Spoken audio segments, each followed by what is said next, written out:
Bismillahirrahmanirrahim. Assalamualaikum warahmatullahi wabarakatuh. Kembali lagi di 105 FM, nyaman dan bersahaja dalam jangkauan. Ya, karena masih barang dia tentunya di pagi menjelang siang hari ini ya, seperti yang sudah dia katakan tadi, di formasi pukul 11 hingga nanti mendekati formasi pukul 12 waktu Indonesia Barat, kita ada program obsesi namanya, ataupun obrolan seputar Thaqafah Islam. Dan alhamdulillah di sini sudah bersama Lia, yakni narasumber kita ataupun ustazah kita, Ustazah Ummu Nailiyah ya. Kita sapa terlebih dahulu. Assalamualaikum ya Ustazah. Gimana kabar ini? Alhamdulillah. Allahu Akbar. Oke, di siang hari ini kita mau bahas tema apa ini Ustazah? Untuk siang hari ini, insya Allah kita akan membahas tentang biasa maksiat di akhirat. Waduh, masuk. Agak pedas gitu oh ya. betul. Oke, nanti buat rekan-rekan ingin bertanya ya, boleh langsung menghubungi kita ke nomor 0822 999996105 dari chat WhatsApp ataupun nanti dari live Facebook kita di Raw TV ID, boleh ya, boleh nanti kita tanya jawab di sini. Oke, mungkin untuk Ustazah langsung saja disampaikan Ustazah. Bismillahirrahmanirrahim. Assalamualaikum Rabbi israh li sadri wa yassir li amri wahlul 'uqdatam min lisani. Alhamdulillah, syukur kepada Allah Subhanahu wa taala memberikan kita kesehatan, kesempatan dan bersama dan juga selawat tenaga salam kepada kita Nabi Muhammad SAW dan tentunya juga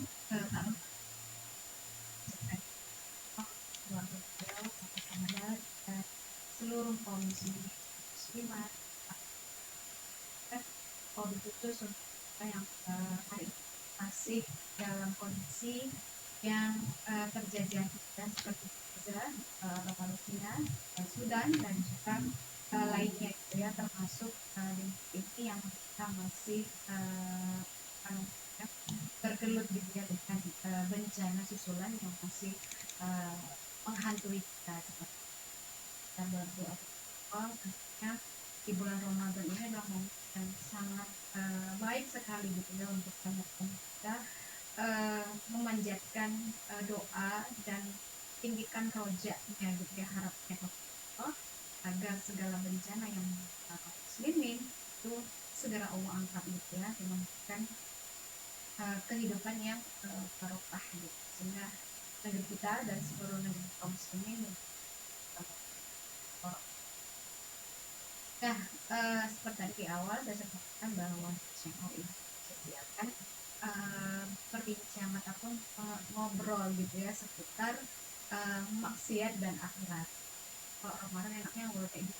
Oh, betul. Betul ya kan? Betul. Gitu. Nah, kenapa? Karena memang Ramadan itu adalah bulan muhasabah sebenarnya, kan gitu ya, muhasabah bulan perjuangan gitu.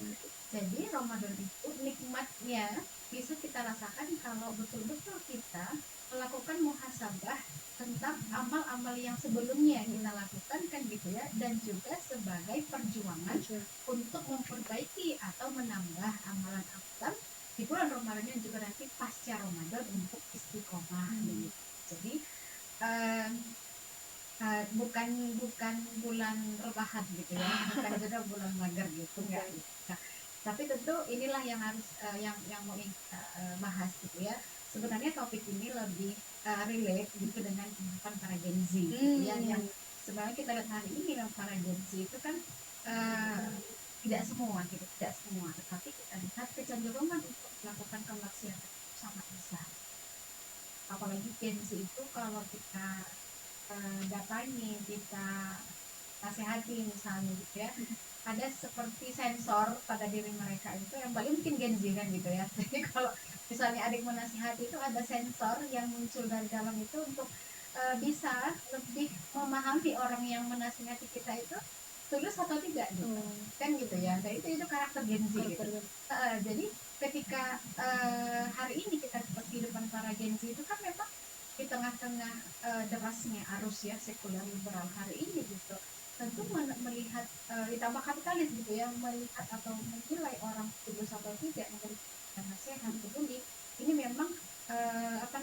gampang-gampang susah gitu kan gitu ya. Nah tetapi Gen Z punya alat detektor sendiri kan. Mereka itu didatangi oleh misalnya ustadz gitu ya, ustazah, atau misalnya siapapun yang berikan mereka nasihat terkhusus gitu ya untuk para Gen Z. Ketika melakukan maksiat gitu ya, atau mungkin berniat untuk bermaksiat, maka ayo coba dulu duduk kan gitu ya, kita berbincang terkait dengan biasa maksiat berupa akhirat gitu. Nah eh, hari ini kan kita lihat tadi ya bahwa para Gen Z itu punya potensi, berani, juga punya ketakutan. Sebenarnya semua manusia sama gitu kan, sama. Saya punya keberanian, juga punya ketakutan, tetapi berani dan takut itu kan harus ada alasan gitu. Jadi fearless itu, ketakutan itu nggak boleh sekedar takut gitu. Andre sana kalau nggak boleh kita takut itu tanpa ada alasan. Takut sholat itu kan nggak punya alasan kan gitu ya, atau takut puasa gitu. Masih anak Gen Z, SMP, SMA misalnya, atau masih kuliah, kok takut puasa gitu ya kan. Takut nanti kalau aku bicara sama orang mulutku bau misalnya, aku nggak mau puasa misalnya kan gitu. Atau takut nanti kalau puasa kan nggak boleh pakai macam-macam gitu, misalnya nggak boleh pakai tadi apa namanya, semprot mulut wangi segala macam gitu ya, membuat akhirnya memutuskan tidak puasa. Atau misalnya takut sholat, kenapa? Takut bangun malam misalnya ya kan. Tapi kalau aku sholat mati misalnya gitu, ini kan sesuatu yang reasonable banget gitu ya. Dan itu yang tidak boleh ada pada diri kita gitu ya, tadi kepada para Gen Z gitu. Nah begadang sampai malam contohnya, para Gen Z ini berani kan gitu ya, berani banget begadang sampai malam. Betul, bikin konten status gitu ya. Nah tapi apa namanya, mereka juga takut gitu ya, ketika mereka berani begadang, mereka juga takut di unfollow manusia gitu. Ya kan, udah bikin konten nih ya kan, kan konten itu pada dasarnya ketika seorang konten kreator membuat konten itu kan memang tujuannya adalah untuk followers kan gitu ya, viewers kan gitu. Nah itu memang apa namanya, tuntutan dasarnya seperti itu gitu. Itu tidak salah kan gitu ya.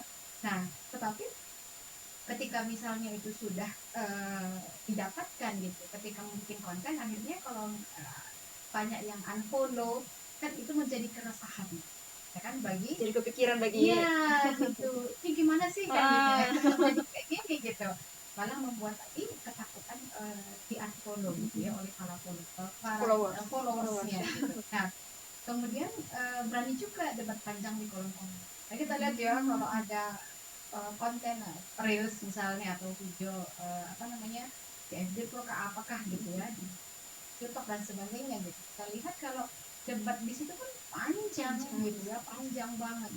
Tapi apa namanya, takut sebenarnya, kalaupun mereka bikin komentar panjang itu tetap ada ketakutan itu kehilangan eksistensi ya kan. Dan sebagian juga ikut-ikutan komentar karena kalau dia nggak komentar nanti kan dia kehilangan eksistensi gitu. Tapi dia komentar pun pelan-pelan juga gitu. Tapi kalau salah komen kehilangan followers kehilangan followers gitu. Nah kemudian mencoba hal-hal baru yang dianggap seru, ini lah jiwa-jiwa Gen Z gitu ya. Nah tapi kalau misalnya apa namanya, ada obrolan misalnya chattingan gitu ya, atau whatsappan gitu, gak dibalas, para Gen Z ini juga merasa apa namanya, ketakutan gitu. Kalau sebenarnya ghosting itu memang sesuatu yang biasa gitu ya, gak di kalangan Gen Z, di kalangan apa namanya, milenial misalnya, entah itu baby boomers apalah, karena banyak kali ya setelah Gen itu ya. Jadi ghosting itu sesuatu yang ya menakutkan. Saya juga merasa itu menakutkan gitu kan gitu. Ketika kita mengirim pesan ke seseorang yang kita anggap karena itu urgent gitu ya, tetapi ternyata di ghosting gitu, ya Allah ya. Paling dibaca kan, itu kan dibaca centang biru 2 nih, tapi di ghosting gitu, nggak dibales, nggak diapa-apain. Nah nggak dikasih apa namanya, emoticon satu pun nggak ada gitu. Jadi kita ibarat apa namanya, berharap kan gitu ya, dibalas chatnya atau dijawab chatnya gitu, tetapi tidak ada balasan. Itu adalah ketakutan yang hampir juga rata-rata gitu oleh para Gen Z. Nah intinya kita hari ini dan juga tadi para Gen Z itu takut kehilangan koneksi internet gitu ya, tapi santai saat kehilangan koneksi dengan langit. Ini yang paling apa ini? Kalimat curhatnya gitu ya. Betul. Takut kehilangan koneksi internet, tetapi tidak takut kehilangan koneksi dengan Oh. Insya Allah gitu ya. Nah, tadi kan coba misalnya kayak waktu bencana kemarin, ya kan berapa hari kita kehilangan koneksi internet atau mungkin di titik bencana lah, kita katakan di Kapal Tengah misalnya kemarin daerah Garuga gitu ya misalnya, berapa hari nggak ada internet di sana, ini kan kepanikan, kebingungan gitu sampai apa namanya satu titik wifi itu puluhan orang duduk-duduk di depan situ gitu ya. Jadi seperti gambaran yang ya Allah gitu ini seperti di dunia mana begitu. Kita kehilangan koneksi internet. Tapi ketika kehilangan koneksi dengan langit itu kok tidak setakut itu kan gitu ya, nggak setakut itu. Gitu. Nah makanya inilah yang kita sebut apa namanya berhati-hati atau waspada dengan yang namanya comfort zone kan gitu ya, zona nyaman. Nah, zona nyaman itu adalah zona di mana ketika dosa atau maksiat itu kita sudah jadi biasa kan. Nah kalau kita lihat gitu ya namanya manusia orang yang beriman kan gitu ya mengaku diri kita misalnya kan gitu ya. Nah ketika kita melakukan maksiat pertama kali itu kan getarannya terasa kan gitu ya, ada getaran resonansi dalam tubuh itu rasanya kalau melakukan pertama itu ya Allah kan gitu ya Allah rasanya luar biasa gitu, ini bisa keringatan kepikiran segala macam awal kan gitu awal. Nah tetapi ketika misalnya kemaksiatan yang sama kita lakukan kedua kali kan gitu ya, maka getaran tadi itu bisa berubah menjadi seolah-olah hati mulai diam kan gitu ya, nggak seperti getaran yang awal. Nah dan kemudian setelah menjadi sesuatu yang terus berulang kita lakukan atau katakanlah menjadi dari kebiasaan kan gitu. Nah ini akhirnya hati tadi yang merasa getaran di awal itu kemudian dia diam, maka lama-lama dia menjadi mati rasa dan nggak ada rasa lagi kan gitu ya.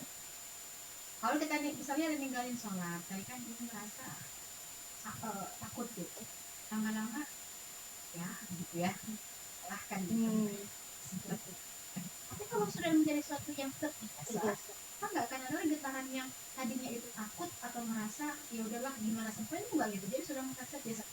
Ya mau gimana kan gitu ya, mau gimana namanya juga aku akan nggak sempat dan tidak ada rasa ataupun niat untuk memperbaiki.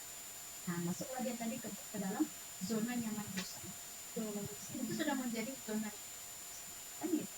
Nah maka kata biasa pelan-pelan baru menjadi selimut yang meninabobokkan sesuatu yang dulu bikin deg-degan, sekarang terasa datar. Sikap ya udahlah, ya udahlah adalah awal dari bencana. Betul. Ya udahlah kan tadi kan, ya udahlah bagaimana gitu, tidak sempat kan.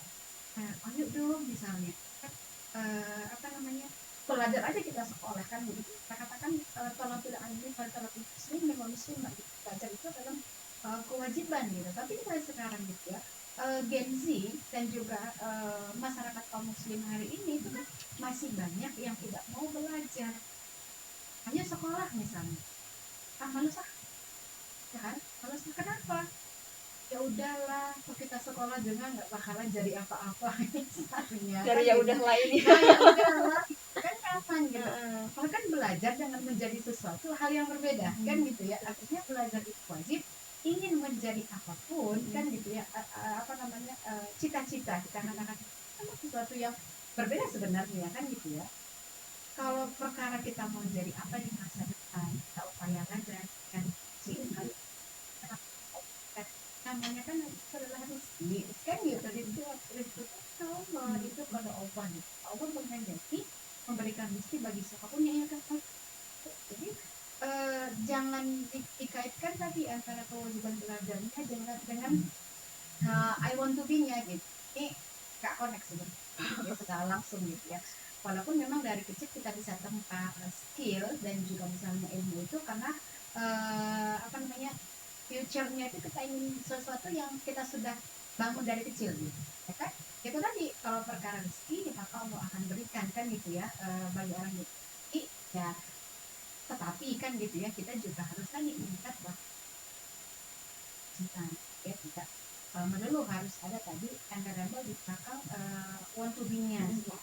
Nah kemudian setelah tadi ya udahlah gitu ya menjadi awal bencana bagi masuknya ke dalam zona yang merah itu, selanjutnya adalah dan nanti aja virus.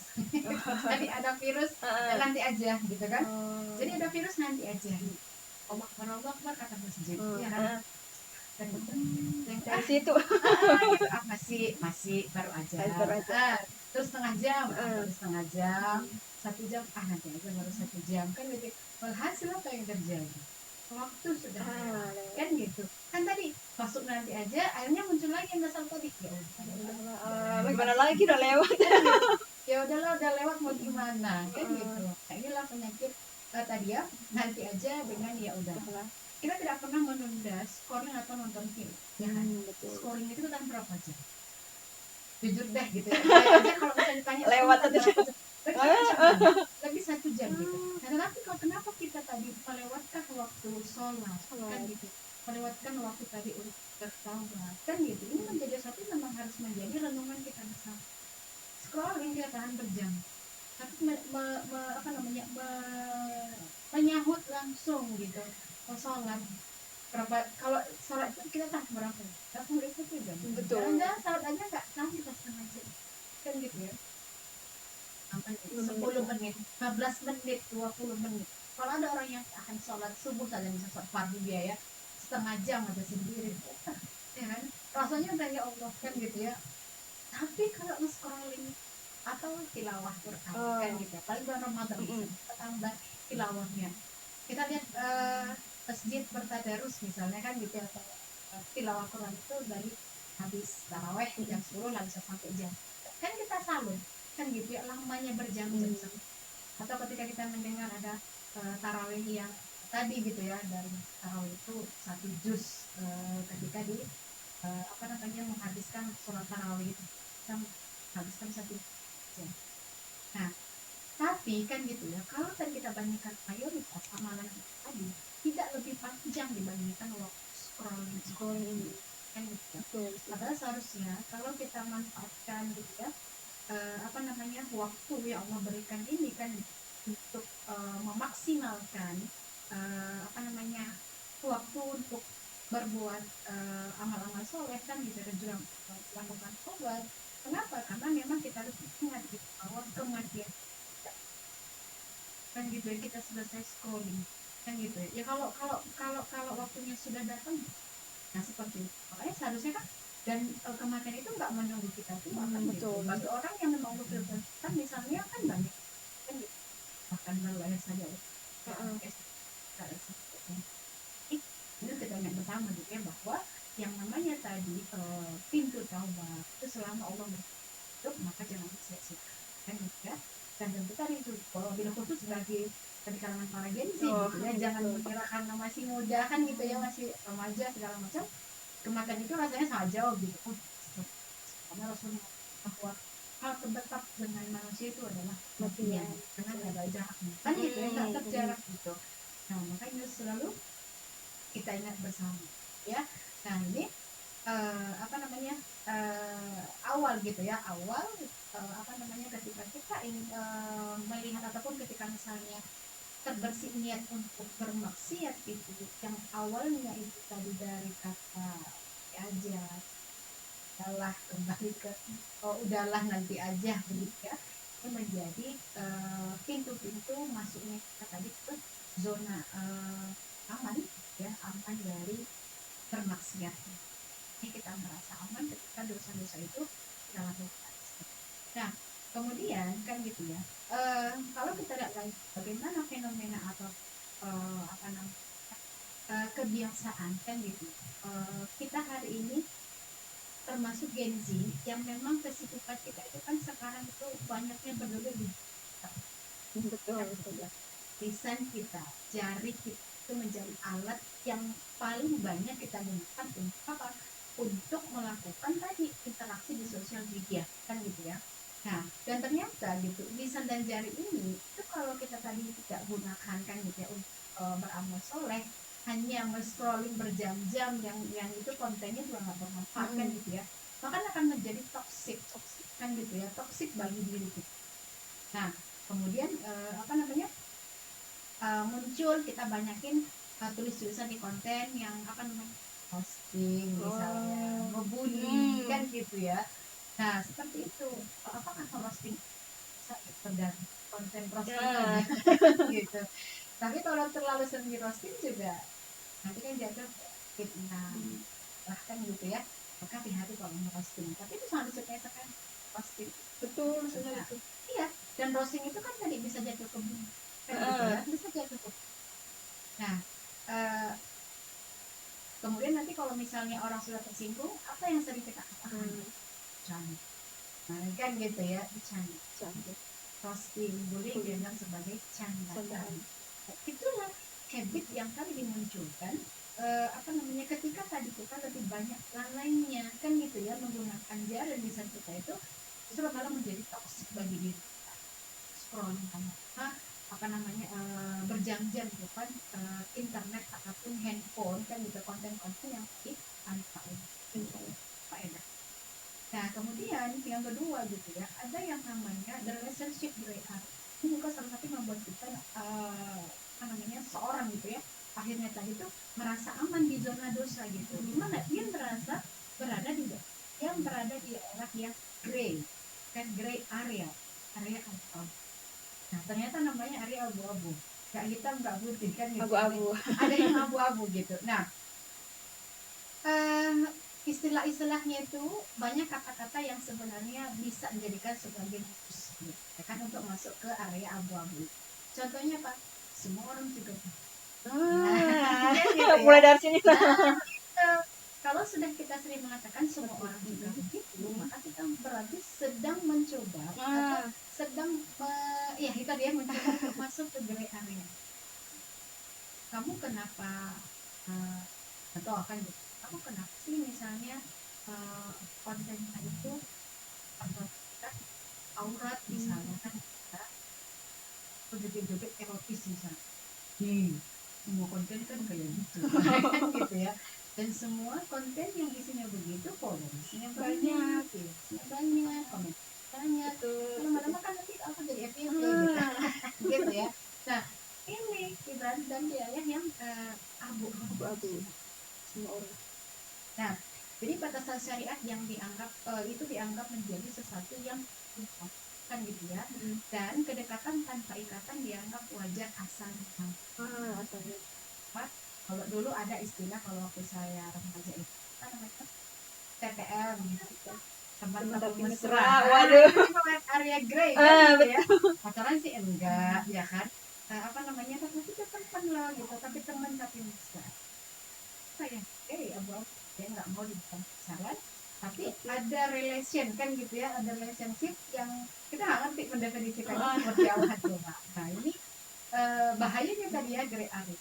Dan kemudian apa namanya, menjaga diri di tengah budaya bebas bukan kelemahan, itu strength atau kan.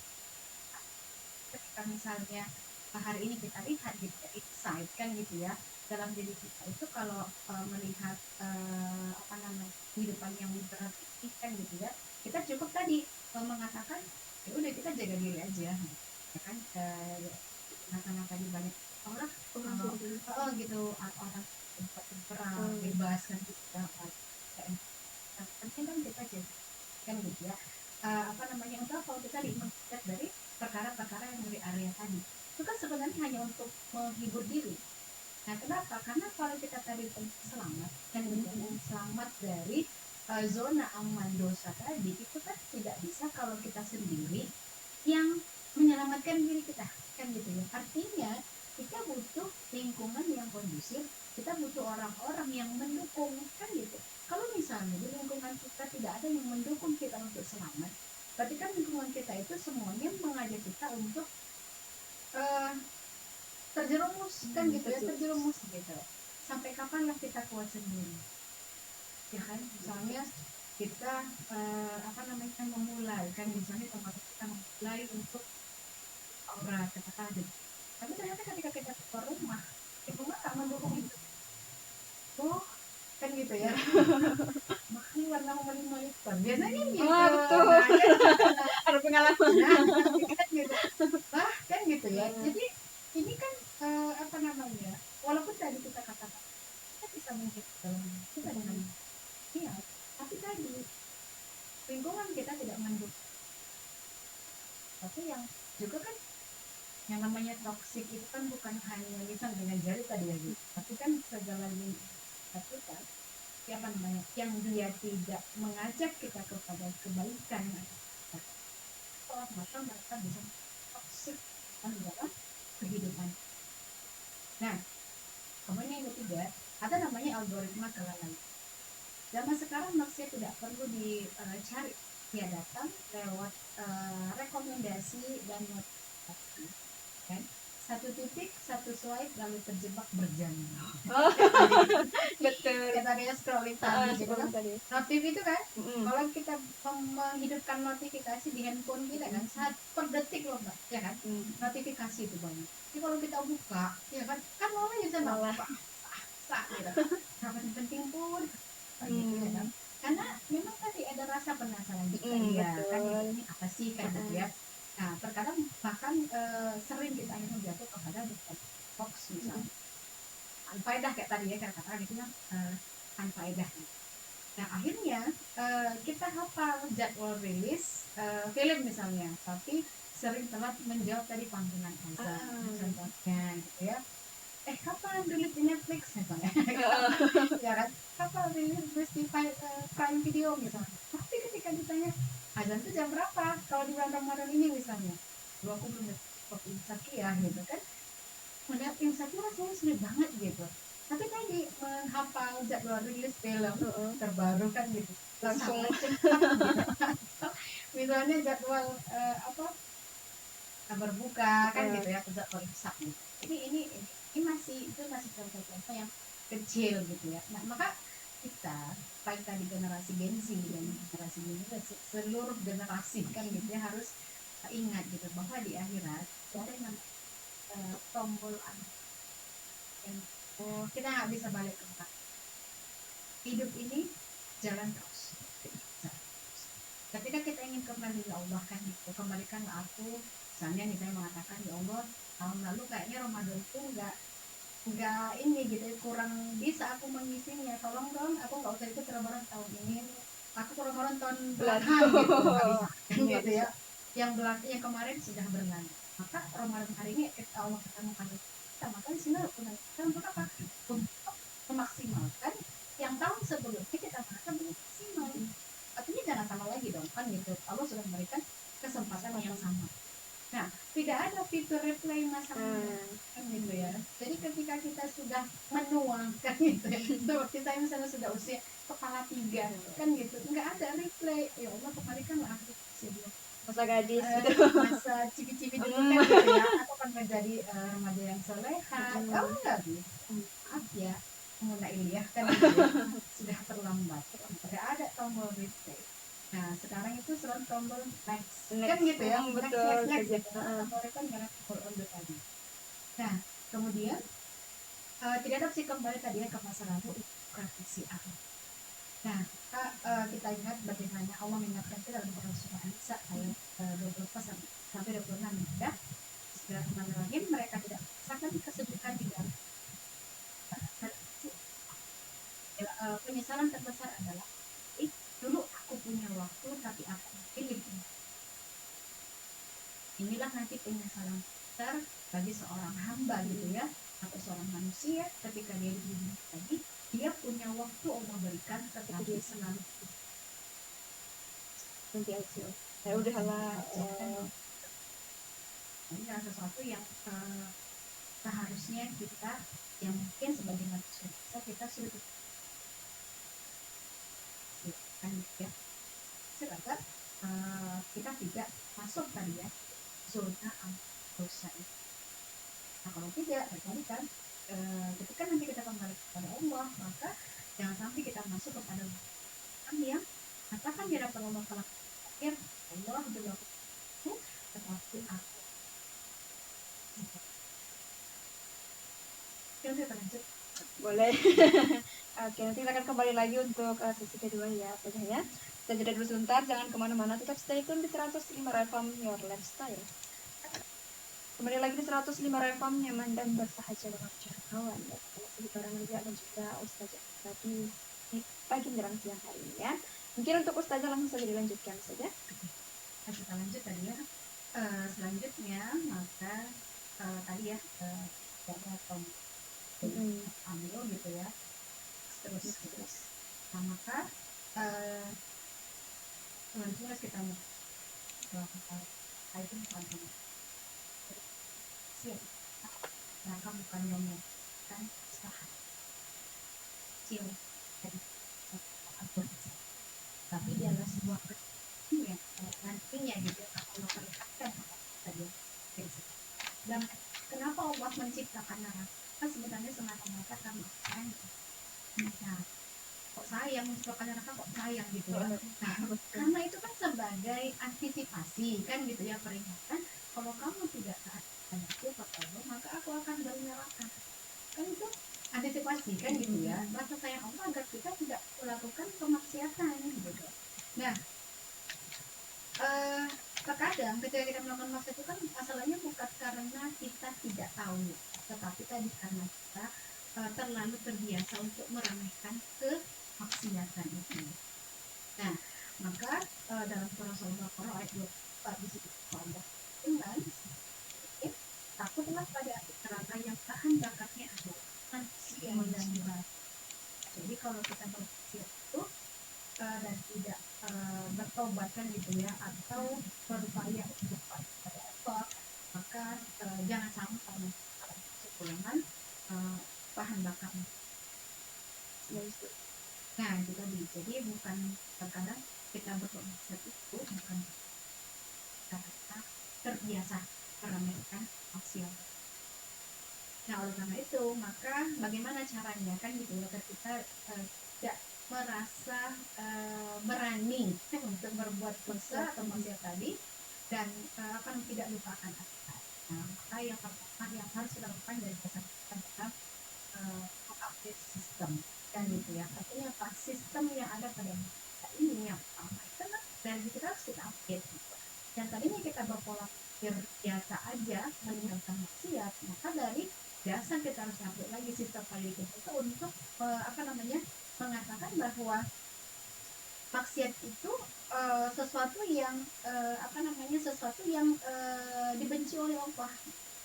Nah, kita kan benci dan cinta itu harus bersandarkan kepada apa yang diperintahkan dan apa yang dilarang oleh Allah. Maksiat adalah sesuatu yang dilarang oleh Allah, maka Allah benci dan kita pun harus benci.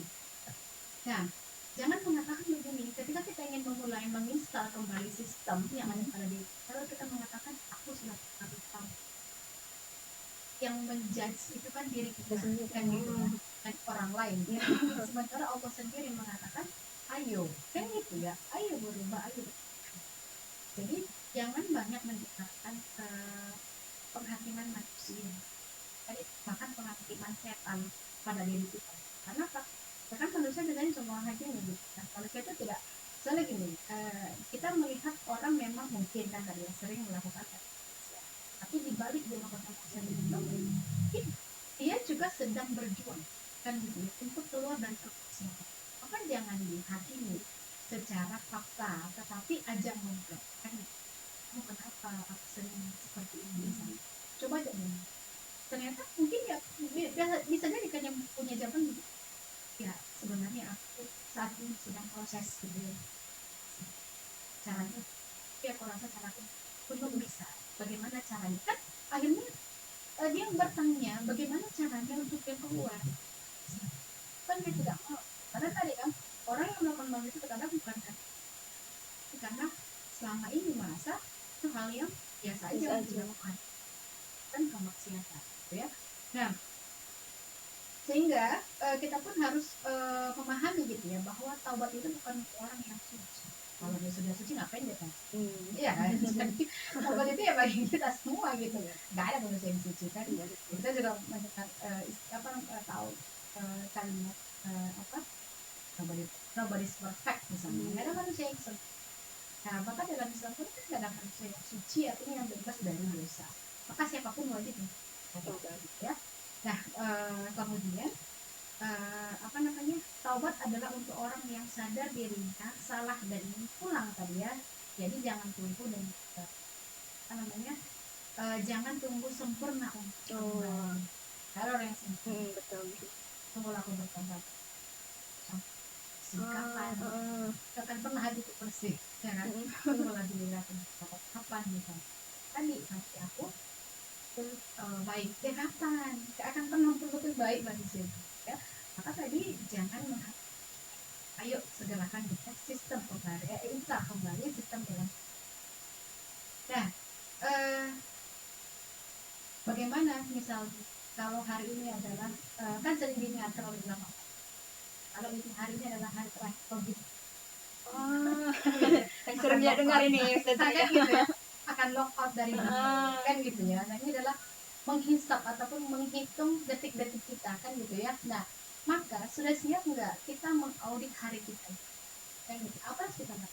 Jadi kalau misalnya tadi katakan ada orang yang Allah berikan hari ini adalah waktu lockoutnya dari dunia kan gitu ya, kemudian login-nya dari dunia, lockout gitu ya, login-nya ke dunia dunia dunia selanjutnya.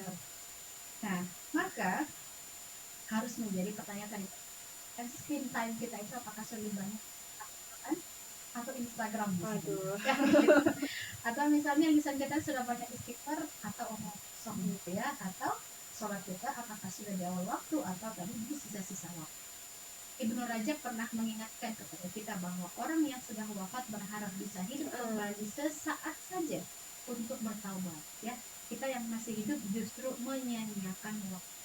Jadi orang yang sudah mendahului kita itu saja ternyata penyesalan mereka tadi kan ya, dulu aku punya waktu tapi aku sia-siakan. Nah sekarang kita masih Allah berikan waktu, maka pertanyaan kan tadi, apakah masih akan terus kita sia-siakan kan gitu ya, atau kita menjadi golongan orang yang tadi mengisi waktu dengan amal-amal sholat ya, selama Allah berikan waktu itu. Maka karena itu mulai hari ini kita riset kan gitu ya, kita riset mulai hari ini, jangan menunda kan gitu ya, jangan menunda.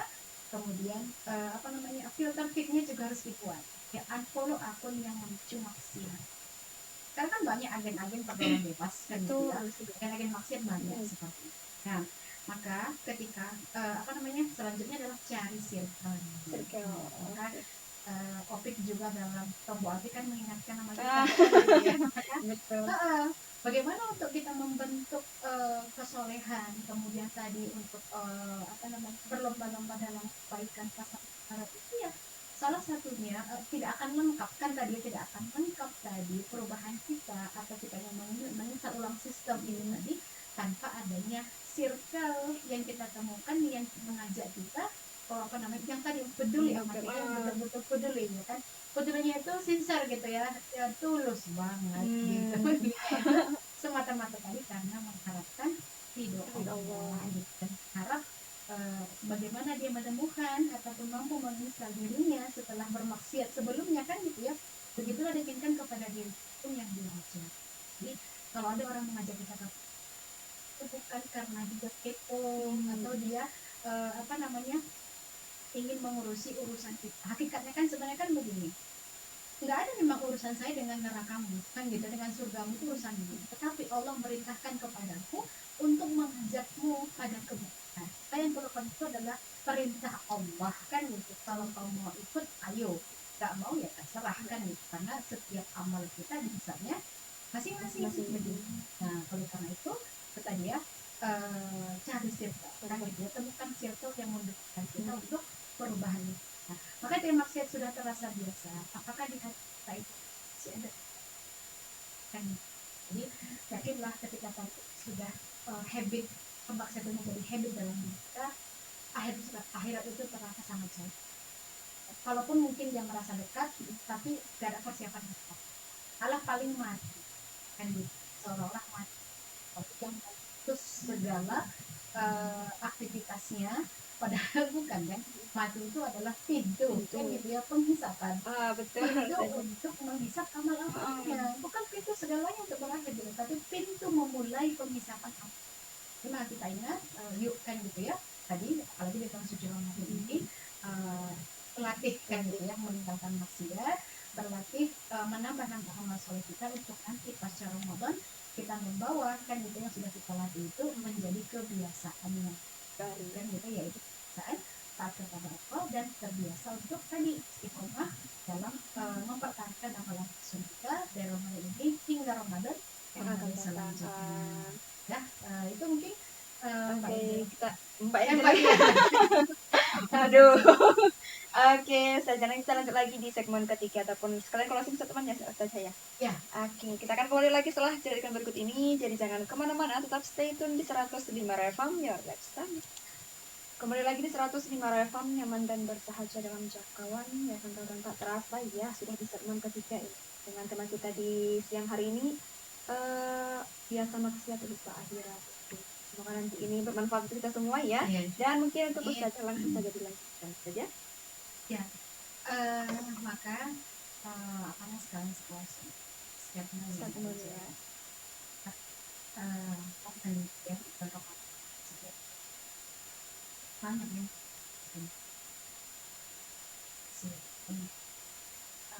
meminimalisir lah kan ya kemaksiatan yang kita lakukan kan, kalau kita anggap biasa itu menjadi sesuatu yang kalau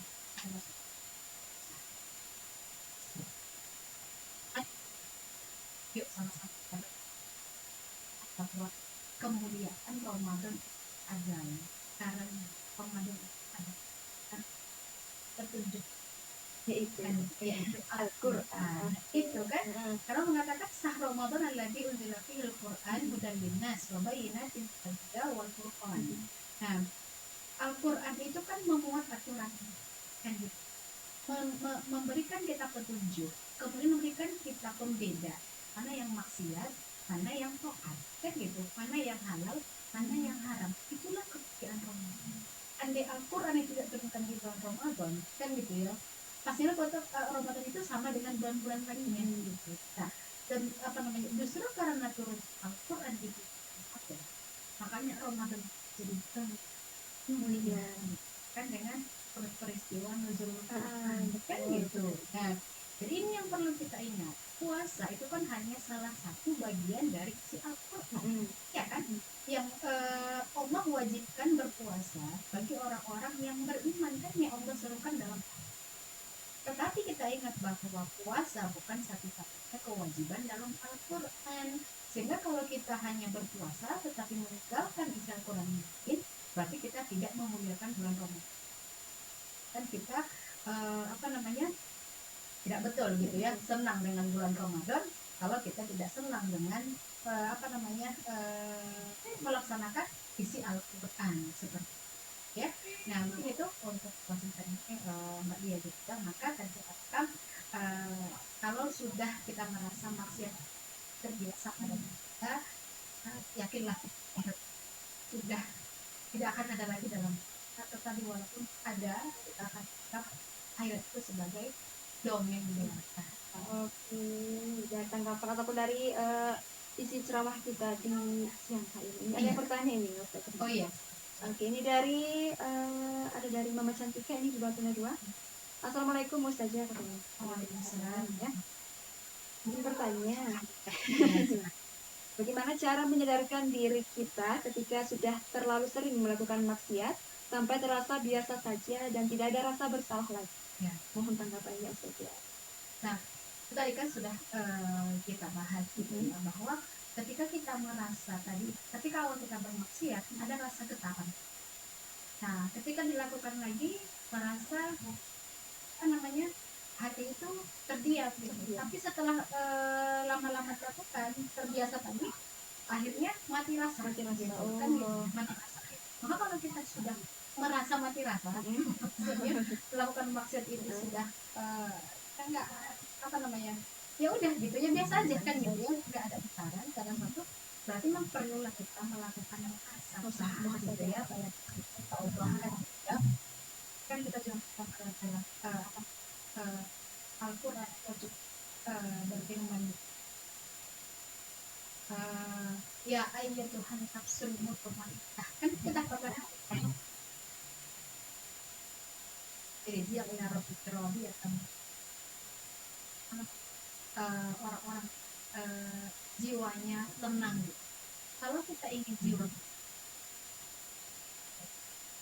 kembali ke al kembali kepada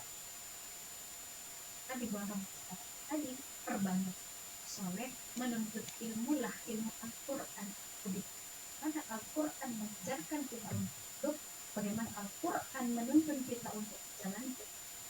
Jangan cari dulu petunjuk yang lain, kan Al-Quran itu dulu sebenarnya wajib kita pelajari, kan kita pahami dan kita amal. Karena kalau kita cari petunjuk pada Al-Quran, kita bisa sesat, ya kan, kita bisa sesat gitu. Contoh misalnya dia nanya ke saya, Ustazah bagaimana caranya agar apa namanya aku putuskan pacarku Misalnya. ya kan gitu ya. Nah, kalau saya menjawab itu dengan hawa nafsu saya, pasti kan saya mengatakan begini, ih kasihan loh, itu sudah tulus mencintai kamu, seperti begitu kan gitu. Tapi bagaimana Allah mengatakan dalam Al-Quran, kan gitu, Allah mengatakan apa namanya, wala taqrabu zina, dan janganlah mendekati zina. Maka kita baca apa yang disebut dengan apa namanya, takorup kepada zina.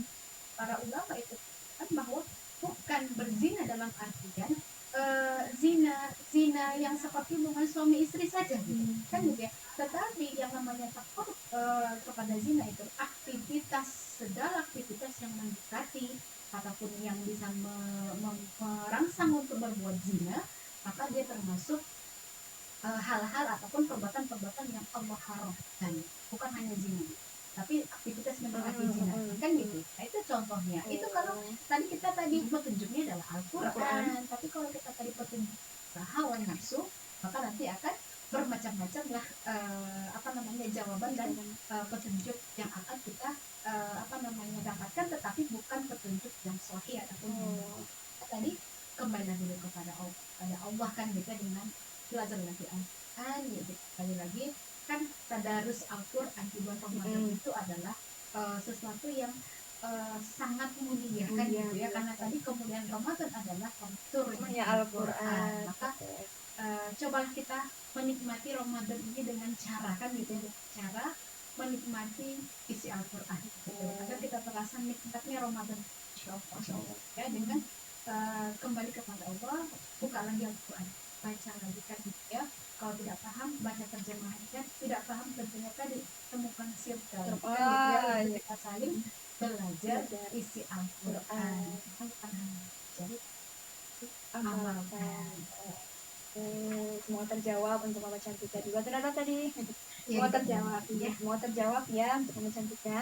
Dan tak terasa sudah di formasi pukul 12 ini waktunya. Tasya atau penceramah kita di siang hari ini akan berakhir, dan ya nantikan kembali obsesi ataupun obrolan seputar tokoh Islam di spesial setiap hari Jumat ya. Ini akhir kata dari Lia juga. Wassalamualaikum warahmatullahi wabarakatuh.